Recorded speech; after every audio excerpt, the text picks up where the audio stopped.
Rhinoplasty are nose job చేసినప్పుడు scars కనపడతాయా?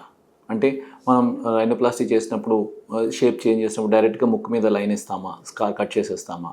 So scars అనేవి ఎక్కడ ఉంటాయి? జనరల్గా రైనోప్లాస్టీ రెండు రకాలు ఉంటుంది. ఒకటి ఓపెన్ రైనోప్లాస్టీ అంటారు, ఇంకోటి క్లోజ్డ్ రైనోప్లాస్టీ అంటారు. ఓపెన్ రైనోప్లాస్టీ అంటే ఈ చిన్నది మనం మెజారిటీ ఆఫ్ స్కిన్ ఇన్సిషన్ అంటే most of the skin incisions ఏదైతే 99% ఆఫ్ స్కిన్ కట్స్ ఏదైతే ఉంటుందో అది ముక్కు లోపల నుంచే ఉంటుంది.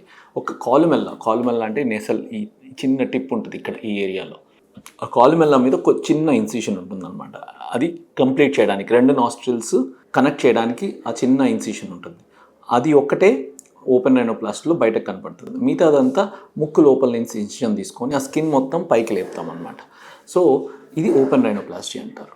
సో దీంట్లో స్కార్ అనేది కనిపించేది ఓన్లీ ఆ చిన్న కాలుమెల్లా రీజన్. కాలుమెల్లా అంటే ఈ చిన్న పార్ట్ దగ్గర స్కార్ కనపడుతుంది అనమాట. అదే క్లోజ్డ్ రైనోప్లాస్టీ అంటే దానికి సెపరేట్ ఇండిపెండెంట్గా లోపల నాస్ట్రిల్ లోపల దీని లోపల ఇన్సిషన్ ఇస్తాం.